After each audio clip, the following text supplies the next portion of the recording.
बाजार बोलता है इसमें एफआईएस के डेटा से शुरुआत करते हैं, उसके बाद देखते हैं कि आज ग्लोबल मार्केट्स किस तरह के हैं, क्योंकि जापान का मार्केट तो आज बंद है, लेकिन बाकी एशियाई बाजार किस तरह के संकेत दे रहे हैं। तो एफआईएस तो लगातार देखिए सेल कर रहे हैं और एफआईएस का डेटा ही है जो कि मार्केट को परेशान किए बैठा है। और एफआईएस के डेटा को परेशान कौन कर रहा है, उसकी वजह ग्लोबल फ्रंट है, ग्लोबल न्यूज़ है जो कि मार्केट को परेशान कर रहे हैं। तो डीआईस लेकिन कुछ कुशन देने की कोशिश कर रहे हैं, लेकिन कल डीआईस की हल्के हाथ की बाइंग थी, इसीलिए कल हमने देखा कि एक मेजर कार्नेज था मार्केट में। अब देख लेते हैं कौन से इंडिसेस आज किस तरह से ट्रेड कर रहे हैं। कल अमेरिकन मार्केट्स में क्या हुआ, तो पुल बैक तो आया निचले स्तरों से, लेकिन उतना शार्प नहीं हो पाया। डाउ करीब 200 पॉइंट गिरकर ही बंद हुआ। शंघाई ग्रीन मार्क में है, निकाई आज बंद है, तो निकाई के तो कल के रेट हैं। कोस्पी में ग्रीन मार्क है, हैंसेंग में करीब रेड मार्क है 0.5% का। तो सब मिले जुले संकेत हैं, एशिया से कोई खास ऐसे संकेत मिल नहीं रहे हैं। एक बार देख लेते हैं आज के टॉप गेनर्स और लूजर्स कौन से काउंटर हैं जो कि आज अच्छी स्ट्रेंथ के साथ कामकाज कर रहे हैं। तो अच्छी स्ट्रेंथ के साथ कामकाज करने वाले शेयरों में वेप्सोल एनर्जी करीब 13% ऊपर, first cry, KIOCL, INOX green, GMDC, इन सभी शेयरों में 8% से लेकर 13% तक का उछाल देखने के लिए मिल रहा है। वीकनेस कहाँ पर है, तो वीकनेस यानी कि जो अंडर परफॉर्म कर रहे हैं मार्केट को, वो इस समय है मेट्रोपोलिस, आनंद राठी वेल्थ, हेडसन एग्रो, MCX और किम्स। यहाँ पर देखें तो करीब 2.5% से लेकर 4% तक की गिरावट देखने के लिए मिल रही है। तो ये कुछ एक अलग अलग रीज़न से सारे शेयर ट्रेड कर रहे हैं आज। देखना होगा, इंटरेस्टिंग है आज का मार्केट कि वीकेंड भी है और फिर उसके बाद हम एक्सपायरी की तरफ बढ़ जाएंगे नेक्स्ट वीक में। तो मतलब एक्सपायरी की तरफ हमारे कदम बढ़ने लगेंगे। हालांकि 30 मार्च की एक्सपायरी है, तो अगला वीक भी मिलेगा हमें, लेकिन अगला वीक थोड़ा सा छोटा है, उसमें केवल 4 दिन है, एक दिन की ट्रेडिंग हॉलीडे है बृहस्पतिवार की, जो नवरात्रा की वजह से, रामनवमी की वजह से, तो उसका एक इम्पैक्ट देखने के लिए मिलेगा।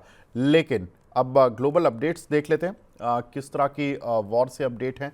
तो ईरान के न्यूक्लियर प्लांट मलबे में बदल चुके हैं। डोनाल्ड ट्रंप का ऐसा मानना है वॉर जल्द खत्म होने की ओर है, इस तरह के उन्होंने संकेत दे दिए हैं। बोल रहे हैं कि अगले हफ्ते या उससे पहले वॉर में बड़ा रिलीफ मिलेगा। तो कहीं ना कहीं डोनाल्ड ट्रंप अब जो कह रहे थे इनिशियली, अगर आप उनके स्टेटमेंट को देखें तो उन्होंने कहा था कि 3 से 4 वीक ये चलने वाला है।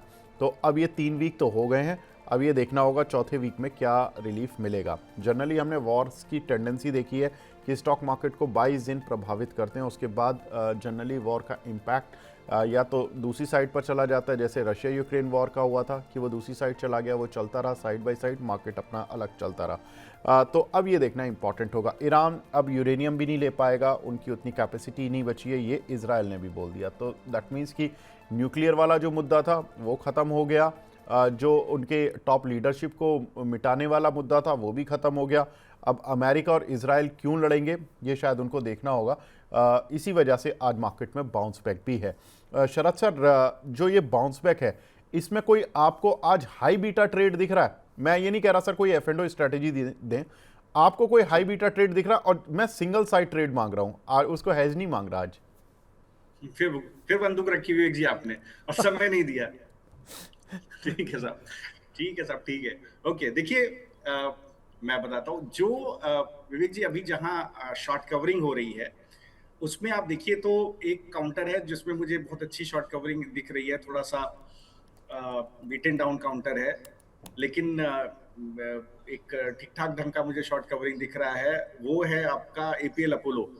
तो इसको एक बार देखते हैं, पहले एक बार मैं भी चार्ट सामने देख लेता हूँ किसमें क्या है, इसके बाद आपको इस पे बताता हूँ। क्योंकि मैं देख ही रहा था, मुझे लग रहा था कोई बाउंसर आने ही वाला है बहुत जल्दी, क्योंकि आप जिस तरह से डिस्कशन कर रहे थे मैं समझ रहा था कुछ चलने वाला है। तो देखिए, एक यहाँ पर विवेक जी एक टेक्निकल पुल बैक है इस पर्टिकुलर काउंटर के अंदर, जो करीब 2300 रुपए की 2000 रुपए की तरफ जा सकता है। और लेकिन थोड़ा सा विवेक जी, मुझे थोड़ा समय दे दिया तो 5 मिनट का, तो मैं आपको एक बढ़िया सा ट्रेड निकाल के देता हूँ। जल्दबाजी नहीं करते हैं। कल देखिए एक जगह IT में हम लोग ट्रैप होते होते ऑलरेडी बचे हैं। किसी ने शायद सवाल पूछा था किसी मैडम ने, तो मैंने उसको मना कर दिया था कि मैं अभी नहीं ले रहा हूँ। तो मुझे 2-3 मिनट आप बात कीजिए, 2-3 मिनट का मुझे समय दीजिए, मैं आपको एक अच्छा ट्रेड निकाल के देता हूँ।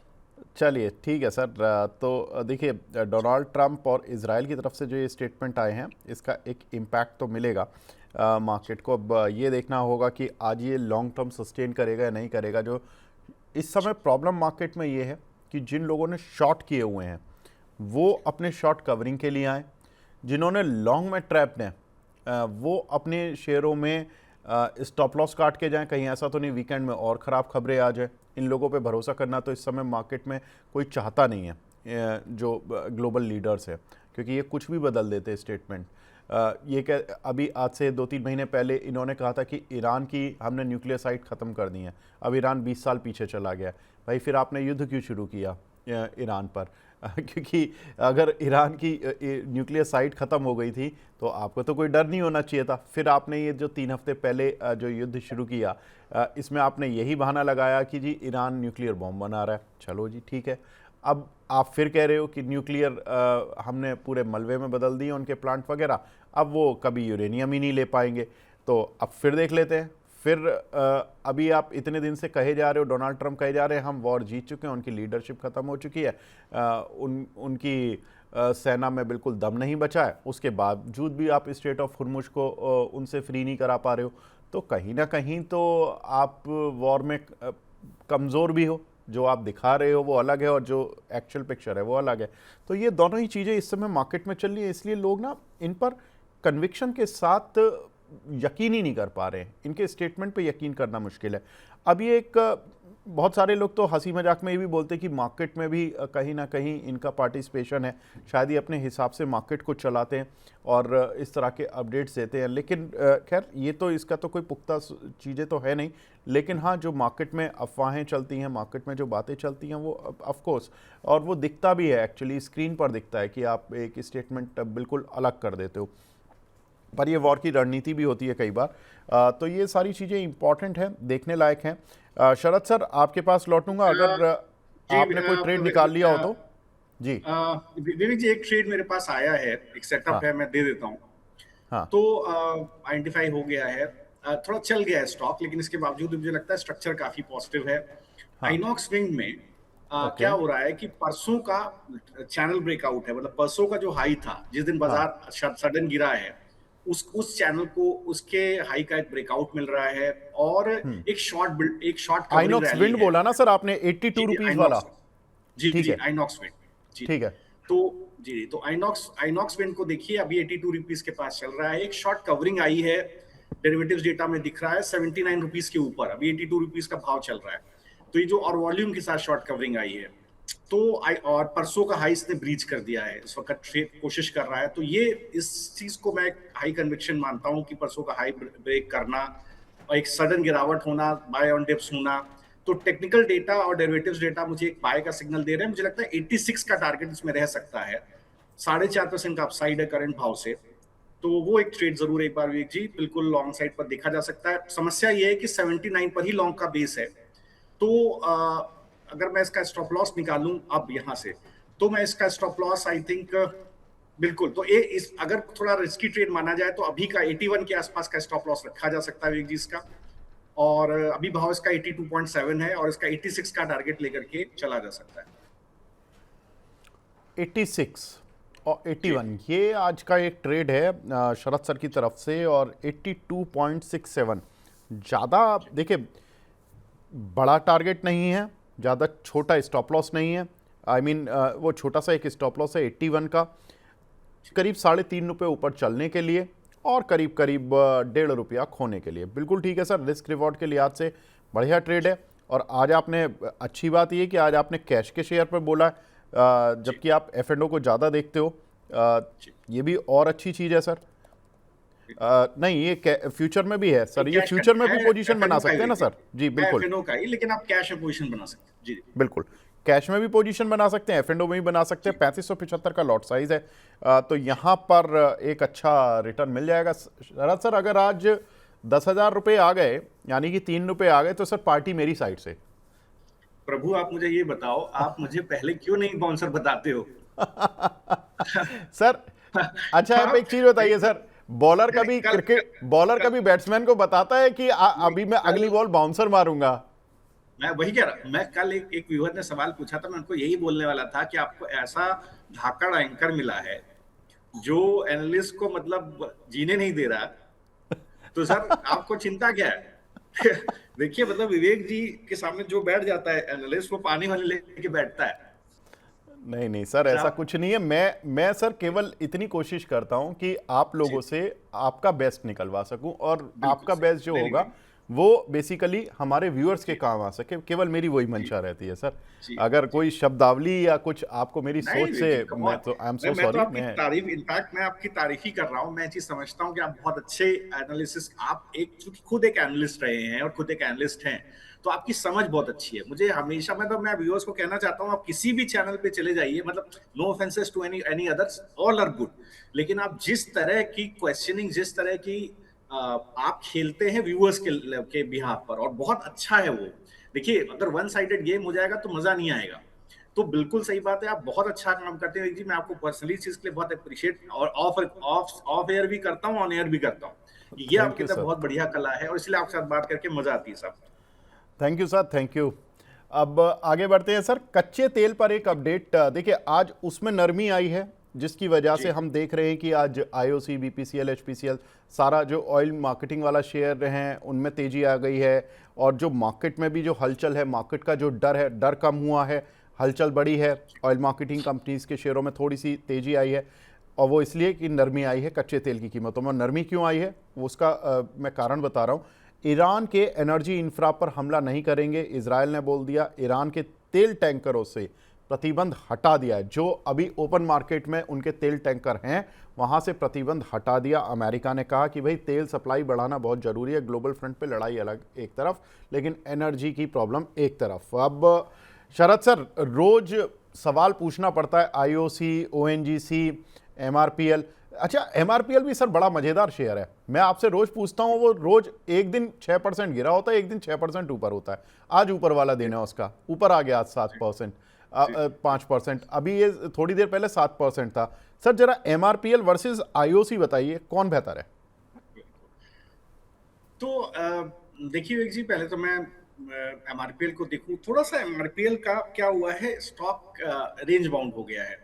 और एमआरपीएल को आप देखिए, स्ट्रक्चर नेगेटिव नहीं है, मैंने पहले भी इसका डिस्कशन किया है। बेस बहुत क्लीन शार्प बेस 182 184 के पास है काउंटर का। इस गिरावट में भी वो जोन ब्रीच नहीं हो रहा, 182 184 का सपोर्ट जोन ब्रीच नहीं हो रहा है। वन ऑफ इवेंट में ब्रीच हुआ है। क्लीन जो है 50 और 60 day exponential moving average support है। इस तरह के टेक्सचर को, पॉजिटिव करेक्ट ऑर्डर के टेक्सचर को बुलिश माना जाता है। मतलब बाजार में कभी भी कंसोलिडेशन भी हो जाएगा, गिरावट बंद हो जाएगी, तो भी ये स्टॉक अपने 205 के जोन को तोड़ेगा। सप्लाई जोन 219 की तरफ निकल जाएगा बहुत शार्प। 195 का भाव है, ये बिल्कुल लिख लीजिएगा। तो मुझे लगता है इसके अंदर स्ट्रेंथ है। 182 184 का बेस है, और बिल्कुल पॉजिटिविटी है। As far as IOC is concern, यहां पर जो पुल बैक आ रहा है विवेक जी, ये इसका सप्लाई जोन है 148 के पास। 148 क्या है, ये वो जोन है आईओसी का जहां पर सबसे बड़े 148 149 पर शॉर्ट्स प्लेस्ड हैं।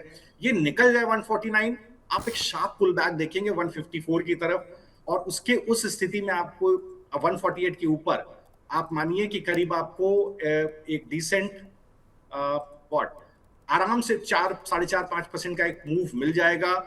बिल्कुल मुझे लगता है एक स्ट्रेंथ है, बट 148 के ऊपर मैं प्ले करना चाहूंगा। अगर कोई अग्रेसिवली प्ले करना चाहे तो आज के डे लो के स्टॉप लॉस से भी प्ले कर सकता है। मैं ऐसा क्यों बोल रहा हूं, उसका भी रीजन है। आज पहली बार ऐसा हुआ है कि डे लो, ओपन लो में स्टॉक खुला है, सस्टेन कर रहा है। तो और एक अगर मैं डेरिवेटिव्स डेटा को क्लोजली ऑब्जर्व करूं तो एक शॉर्ट कवरिंग रैली है। शॉर्ट कवरिंग रैली का बेस 142 है। तो अगर ये 150 ब्रीच हो गया विवेक जी, तो बहुत शार्प रिकवरी आएगी। कोई रिस्क लेना चाहे तो बिल्कुल 142 के स्टॉप लॉस से इसको लॉन्ग को प्ले कर सकता है। ठीक है, आईओसी एक बार दिखा दीजिए। 142 के स्टॉप लॉस के साथ आप इसको प्ले कर सकते हैं। 146 चल रहा है, और यहाँ पर अभी एक अच्छी स्ट्रेंथ तो बनी है। शरद सर, मैं इसका ना थोड़ा सा मतलब कल रात देख रहा था चार्ट आईओसी का। ये वीकली में थोड़ा एक बार देखिए सर, वीकली में अगर ये 150 रुपये 60 पैसे के ऊपर आज बंद नहीं हुआ तो क्या इसको खराब माना जाएगा आज? नहीं विवेक जी, देखिए ऐसा है, बिल्कुल सही बात है। वीकली चार्ट में आप देखें तो 50 और 60 वीक एक्सपोनेंशियल मूविंग एवरेज का जोन बिल्कुल से 150 के पास आ रहा है। वही आपने बिल्कुल सही बात एनालाइज की है। बट हैविंग सेड दैट, अगर आप इसके थोड़े लंबे चार्ट को देखिए तो इसका ब्रेकआउट जोन बना था करीब सितंबर 2025 और जुलाई 2025 के आसपास ये जो 146 140 का जोन है, ये एक ब्रेकआउट जोन था। इसके ऊपर स्टॉक ने रैली की थी, रैली करके ऊपर निकल गया था करीब, आप देखिए 184 के जोन में। बिल्कुल, और कई बार ऐसा हुआ है इससे पहले भी कि वीकली क्लोजर इससे पहले भी आया है। आप देखिए अगस्त में भी एक बार 58-60 डे एक्सपोनेंशियल मूविंग एवरेज के नीचे वीकली क्लोज आया है। ये एक नी जर्क रिएक्शन स्टॉक में जरूर आया है। नीचे भी क्लोज होगा तो भी मुझे लगता है उसके बाद भी जोन वही रह जाता है 145 का सपोर्ट का नीचे का, वो जोन नहीं ब्रीच होना चाहिए क्योंकि वो ब्रेकआउट जोन है। तो मुझे लगता है बेस्ट पॉसिबल 150 के ऊपर क्लोज हो जाए, नहीं भी हुआ तो 145 का जोन लो का ब्रेच नहीं होना चाहिए। बिल्कुल ठीक है। तो ये रही बात क्रूड ऑयल और क्रूड ऑयल से जुड़े हुए कुछ शेयर की, जहां पर कि हम देख रहे हैं कि एक अच्छा मोमेंटम आ रहा है। आज आईओसी में भी आया, एमआरपीएल में भी आया, ओएनजीसी में भी आया, लेकिन फोकस है आज आईटी शेयरों पर। देखो, परसों तेजी, कल बहुत तेज गिरावट, आज फिर बाउंस बैक। क्या चल क्या रहा है आईटी शेयरों में? लेकिन आज के बाउंस बैक के लिए एक कहानी भी है। एक्सेंचर ने रेवेन्यू गाइडेंस बढ़ा दी है। जो उन्होंने पिछले समय पर, पिछली लास्ट टाइम उन्होंने जो गाइडेंस दी थी अपनी रेवेन्यू ग्रोथ गाइडेंस 2026 के लिए, वो थी 2 to 5%। अब उन्होंने उसकी जो लोअर साइड की जो रेंज है उसको बढ़ाकर 3 कर दिया, यानी कि 3 to 5% कर दिया। उनके कल नतीजे भी आए थे, तो Q2 नतीजे जो उनके आए वो अच्छे नतीजे आए। टीसीवी उनकी जो आई है वो रिकॉर्ड स्तरों पर आई है, $22.2 बिलियन की आई है। उनके जो Q2 रेवेन्यू भी मार्केट के अनुमान से बेहतर आए हैं। हालांकि इसके बाद इंडियन आईटी पर कुछ एक रिपोर्ट भी आई, आज मॉर्निंग में मैं देख रहा था, तो उसमें वही कंसर्न थी कि भाई एआई को लेकर अभी भी कंसर्न है। शॉर्ट टर्म में जो रेवेन्यू ग्रोथ है या स्पेंडिंग है उस पर कंसर्न बना हुआ है, लेकिन एक्सेंचर पर हमेशा जब भी कुछ पॉजिटिव आता है तो इंडियन आईटी रिएक्ट उस तरह से करता है पॉजिटिव साइड पर, और अगर नेगेटिव आता है तो नेगेटिव साइड पर रिएक्ट करता है। आज बाउंस बैक है। सर, शरद सर, बड़ा मुश्किल हो गया होगा ये बार पढ़ना आईटी की। अगर आप एचसीएल, इन्फोसिस, टीसीएस की उठा के देखो, परसों ग्रीन बार जबरदस्त वाली बनी, कल रेड बार जबरदस्त वाली बनी, और आज फिर ग्रीन बार अच्छी वाली डेवलप हो रही है। सर, कैसे देखे आईटी शेयरों में अगर किसी पर बैट लगाना हो तो देखिए निफ्टी आईटी को अगर आप विवेक जी क्लोजली ऑब्जर्व करिए तो परसों का जो ओपन था या हाई था दैट वाज 30,000, हाई वाज 30,000, और इसके अलावा जो ओपन वाज 29,565। जो आज जो ट्रेडिंग हो रही है वो 29,208 के आसपास हो रही है। ये क्या दिखा रहा है? ये दिखा रहा है कि परसों का हाई ब्रीच नहीं हुआ है। अगर परसों का हाई ब्रीच हो जाए, 29,565 भी ब्रीच हो जाए आज, उसके ऊपर भी जाके निफ्टी आईटी क्लोज ले ले, तो मैं ये मानूंगा कि पूरे सेक्टर में एक पॉजिटिव स्ट्रेंथ है। Yes, yes, having said that, अगर आप स्टॉक स्पेसिफिक होकर के जाए तो कुछ एक स्टॉक्स ऐसे हैं जहां पर बिल्डअप है। जैसे आप देखिए, अगर तो मुझे लगता है टाटा एलेक्सी के अंदर एक ओपन इंटरेस्ट बिल्डअप है, आज स्टॉक भी ऊपर है, ऊपर इंटरेस्ट भी ऊपर है। उस तरह का वॉल्यूम नहीं है, मुझे वो वॉल्यूम चाहिए होगा अगर मुझे लॉन्ग जाना है। तो without decent volume, without delivery जो मुझे डे एंड पे दिखेगी, मैं आईटी को लॉन्ग नहीं कर सकता। सेकंड जहां पर बिल्डअप मुझे स्ट्रॉन्ग दिख रहा है दैट इज टेक महिंद्रा। टेक महिंद्रा में भी एक अच्छा वॉल्यूम आया है, जैसे ही ब्रेकआउट आया 1357 के ऊपर एक डिसेंट वॉल्यूम आया है।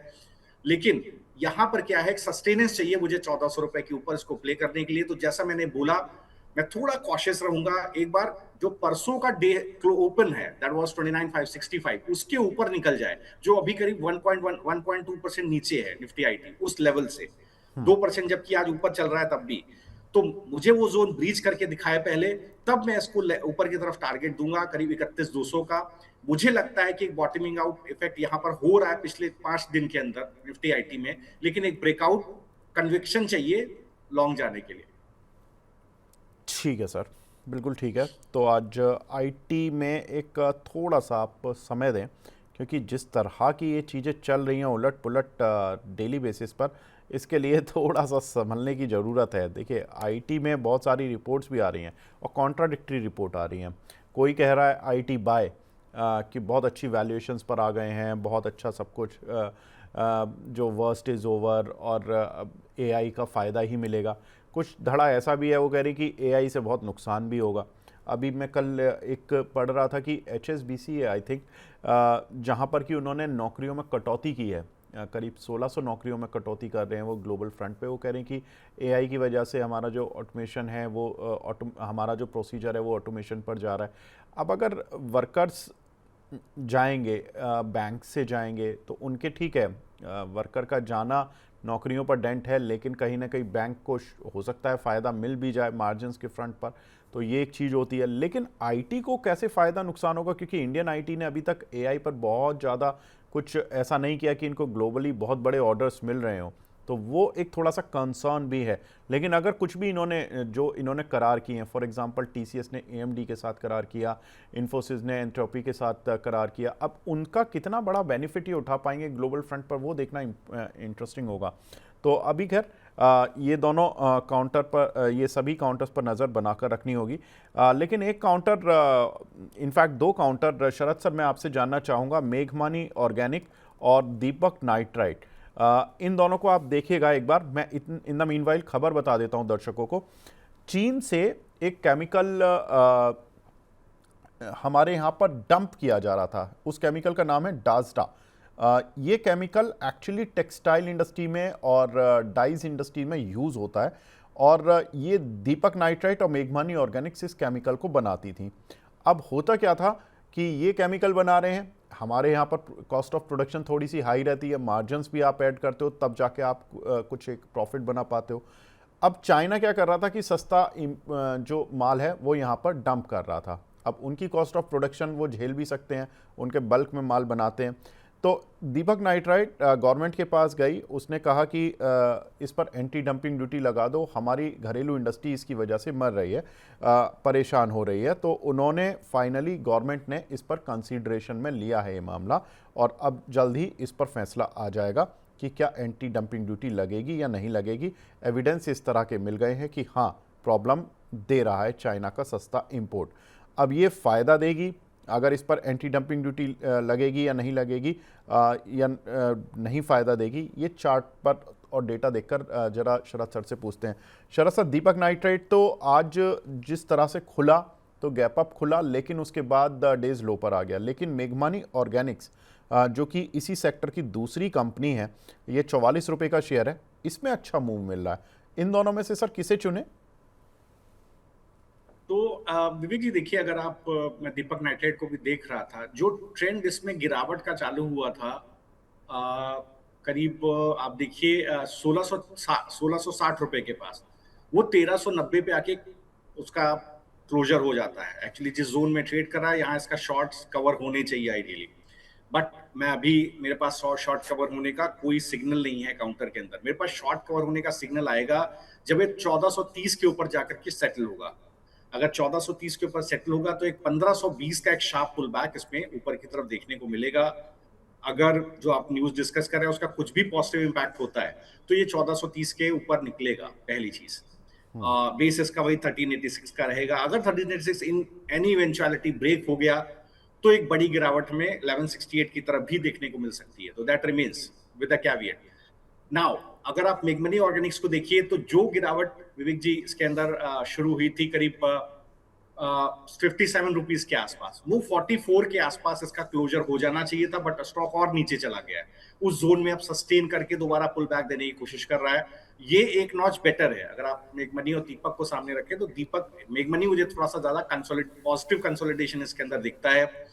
जोन क्या रहेगा, 43 के ऊपर सस्टेनेंस, आज 44 का भाव है, 43 के ऊपर सस्टेनेंस हो जाए, निकल जाए स्टॉक, सस्टेन हो जाए, तो मुझे लगता है एक पुल बैक करीब 52 रुपीज की तरफ आ सकता है। बेस रहेगा स्टॉक का 41 के आसपास। मुझे लगता है यहां पर एक ज्यादा पॉजिटिव टेक्सचर है। निकल जाए, अगर मान लीजिए आज कहीं गलती से 45 के ऊपर क्लोज हो जाए, 44 रुपए का भाव है, तो बहुत पॉजिटिव स्ट्रक्चर रहेगा, 52 रुपए की तरफ स्टॉक जाने की कोशिश कर सकता है। ठीक है, तो ये एक खबर इन दोनों काउंटर पर असर, और मेघमनी ऑर्गेनिक्स में आज थोड़ा सा मूव मिलता हुआ दिख रहा है, और दीपक नाइट्राइट में भी सर ने टारगेट्स बता दिए। सर एक खबर और ले रहा हूँ मैं टाटा पावर पर। देखो, मैं इस काउंटर को इग्नोर नहीं कर रहा था और कई दिन से मैं बोल भी रहा था कि रिलेटिव स्ट्रेंथ है, फाइनली इसमें खबर आ गई।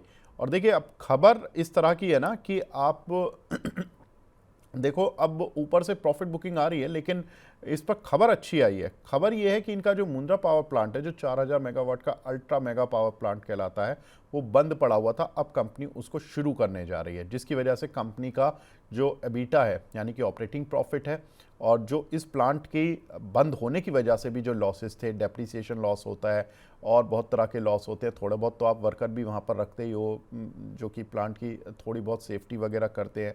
जो भी होता है, वो सारे लॉसेस अब धीरे धीरे कवर होते चले जाएंगे जैसे ये प्लांट रन होगा। इनफैक्ट प्रॉफिट भी दे सकता है, क्योंकि पीपीए वगैरह भी ये साइन कर रही है। अब सर, टाटा पावर आज हाई लगा के, मुझे लग रहा है जिन लोगों के पास ये खबर थी पहले से या जिनको अंदेशा था, वो आज प्रॉफिट बुक कर रहे हैं ऊपर के लेवल पर। क्या ये प्रॉफिट बुकिंग में कोई बेस बनाता हुआ दिख रहा है? फिर ये बाउंस बैक लेने की उम्मीद करें इससे, या इसका हो गया सर कि by the rumour cell the news वाली कहानी है? हाँ, तो विवेक जी देखिए, अगर आप अभी इस पर्टिकुलर काउंटर को देखिए, मुझे लगता है कि एक स्टॉक में ऑलरेडी स्ट्रेंथ आई, एक डिसेंट वॉल्यूम आया, आज वॉल्यूम भी इसके अंदर डिसेंट आया है, स्टॉक ऊपर आया है। मुझे लगता है कि एक सप्लाई जोन है 418 के आसपास, और वॉल्यूम के साथ इसके अंदर ओपन इंटरेस्ट बिल्डअप का बेस जो है वो रह जाता है करीब 405 के पास, 405। तो मुझे लगता है कि उसी जोन में सबसे बड़ा बिल्डअप आया 405 के आसपास, वो ब्रीच नहीं होना चाहिए। आज का डेलो भी स्पॉट का 406 है, तो मुझे लगता है 405 वो जोन है जहां पर कि कल एक लॉन्ग बिल्डअप आया था और इसके बाद स्टॉक ऊपर निकल गया 418 की तरफ, वही जोन रह जाता है विवेक जी 405। और अगर उसको मैं थोड़ा मेंट करूं तो आज का डेलो 406, उसी के हिसाब से आपको पोजीशन लेनी चाहिए। एग्जॉशन नहीं है अभी भी प्राइस चार्ट्स में, और अदरवाइज एग्जॉशन नहीं है। स्टॉक में कंसोलिडेशन हो सकता है, स्टॉक ऊपर की तरफ निकलने की कोशिश कर सकता है, 430 की तरफ स्लोली एंड ग्रेजुअली निकलने की कोशिश कर सकता है। 408 का भाव है, 406 का 2 रुपए का स्टॉप लॉस एक जी बनता है, इसके अंदर लॉन्ग भी बनाया जा सकता है। ठीक है, तो 406 के स्टॉप लॉस के साथ इसको लॉन्ग भी बनाया जा सकता है, और यहाँ पर 418 के आसपास, लेकिन इसमें सप्लाई भी आ रही है। अब हमारे साथ जैन साहब भी जुड़ चुके हैं। अंशुल जैन साहब, गुड मॉर्निंग। नमस्कार नमस्कार आपके सभी दर्शकों को। जैन साहब, ये बताओ थोड़ा, आज मार्केट में जो बाउंस बैक है, आप कैसे प्ले कर रहे हो? आज हो गया काम या अभी बचा है? सर मिश्रा जी को भी नमस्कार, वो मिस हो गया था। सर देखिए मार्केट में नमस्कार नमस्कार लगभग जी, जी। जी जी बैंक निफ्टी में हो गया काम। गैप फिलिंग का टारगेट था कल 2 सवा 2 बजे जब हैमर बन रहा था, मतलब लास्ट कैंडल पे ये 2:15 वाली कैंडल पे हैमर बना था 75 मिनट की चार्ट पे। तब हम ये डिस्कस कर रहे थे कि ये गैप फिल करने के लिए ऊपर आएगा 54,300 तक। सुबह पहली 75 मिनट में आपको पूरा मिल गया, और आज तुरंत खुलते ही आपको बैंक निफ्टी निफ्टी लॉन्ग कर लेना चाहिए। अगर इतने दिन से आप मुझे सुनते आ रहे हैं तो आपने ये नोटिस किया ही होगा कि निफ्टी और बैंक निफ्टी स्पॉट पे ओपन लो के साथ खुली थी, तो आपको 53,700, 750, 53,800 जहां मौका मिला आपने अगर एंटर कर लिया तो 54,300 आपको फटाफट गैप फिलिंग मिल गया। बैंक निफ्टी निफ्टी हल्का सा रह गया है गैप फिलिंग से, बट गट फील बहुत स्ट्रांग है कि आके गैप फिल कर लेगा, क्योंकि बैंकिंग के अलावा बाकी सेक्टर थोड़ा सा नहीं परफॉर्म कर रहे हैं। धीरे धीरे सेकंड हाफ में आना चाहिए उनको भी, वापस थोड़ा सा मिडिल को वापस आना चाहिए, थोड़ा सा आईटी को आना चाहिए, थोड़ा सा ऑटो को आना चाहिए। उनमें आप पैसा नहीं कमा सकते, लेकिन वो चवन्नी चवन्नी करके भी चल जाए तो निफ्टी को पूरा अप मूव दे जाएंगे। तो निफ्टी में हम एक्सपेक्ट कर रहे हैं कि सर कल का हाई 23,378 ये आराम से टेस्ट हो जाना चाहिए। बाकी बैंक निफ्टी के टारगेट हो चुके हैं। दूसरा टाटा पावर 385 में सर अपन ने ब्रेकआउट रीटेस्ट जब हो रहा था, ये दिन था आपका मंडे 16 मार्च, इस दिन अपन ने डिस्कस भी किया था 388 और लेवल पे कि 385 का सपोर्ट रिटेस्ट हो गया, यहाँ से बाय करके चलिए। 416.75 का पहला टारगेट है जो कि आज सुबह टेस्ट हुआ है, वहां से प्रॉफिट बुकिंग और रिएक्शन आना था, आ रहा है।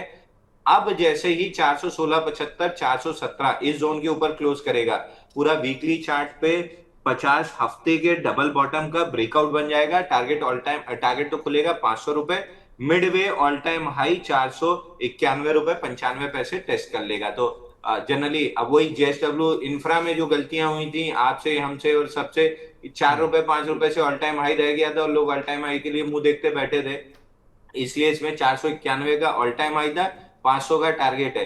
बीच में कहीं भी 480 500 के बीच में मिले तो उसको टारगेट डन मान के धीरे धीरे प्याज की तरह छीलना चालू कर दीजिएगा, जिसको हम कहते हैं पीलिंग ऑफ द पोजीशन। बिल्कुल ठीक है।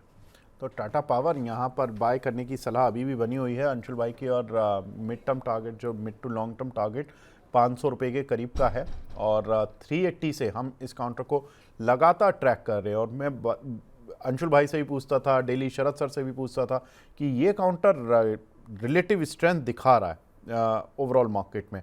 इनफैक्ट टाटा पावर के साथ साथ बाकी पावर शेयर भी कुछ कुछ रिलेटिव स्ट्रेंथ दिखा रहे हैं, उन पर भी विस्तार से बात करेंगे। शरद सर, अब एक छोटा सा आपको ब्रेक दे देते हैं सर F&O के लिए। Thank you. आप अपनी तैयारी कर लीजिए सर, आपने जो ट्रेड्स दिए उसके लिए बहुत बहुत शुक्रिया अभी तक के लिए sir. Thank you Vivek ji, and thanks to all the viewers and all the best to Anshul ji. ठीक है, enjoy the session with Vivek ji.